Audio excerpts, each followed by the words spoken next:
Actually, my regret for the last few days is that I didn't get to see your presentations because I was working as well. So I came along to hear the tiger conservationist, and I came to see a few things. And I'm only sorry that I didn't see your own presentations.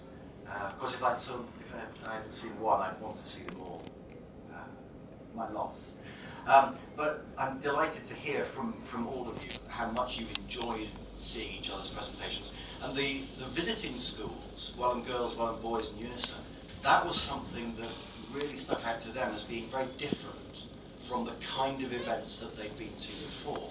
They don't normally get to see other students putting it on the line and showing and sharing their research.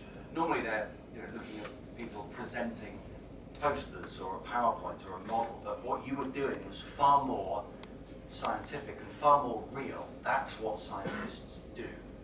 And your questions for each other, of course, are what a peer review process is in the scientific world. You were doing real science, which is fantastic. I understand that next year it's Hong Kong that's going to be hosting this. Very exciting. And that it'll be Venice, if it's not underwater by then, that will be hosting in 2 years' time. Yeah. Which is remarkable. And of course, again, that's a joy. Science is an international endeavor. It's a system of knowledge that's too big to do independently. You've got to do it together. And it involves these kind of opportunities for travel. I remember growing up in a town and in a school where people would say, "You're going to do what? You're going to study physics? You're going into science? How dull is that?" And I was thinking, I don't understand.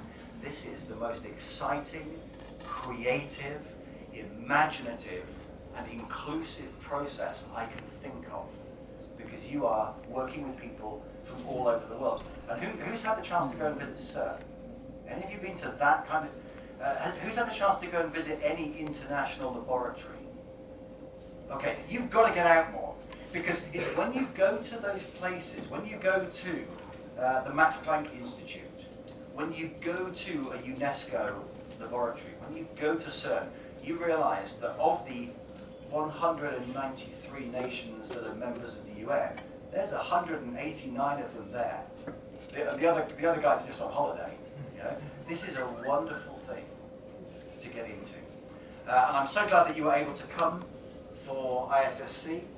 There's a few other letters missing. The R for rafting wasn't there. The H for henna wasn't there. All of the other things that you've done, the eating, being together. But thank you for making the journey. Thank you for your teachers as well making the journey. Some of whom I'm sure are doing this in their holiday. I learned as well from Australia that some of these guys are doing it in their term time. Even better. When you get the chance to be doing something that's different from the routine. So we appreciate your engagement and your time and your energy. And like Rajesh said, you don't go into teaching for the adults. You go into doing it for the youth and the energy and the ideas that you can spend time with.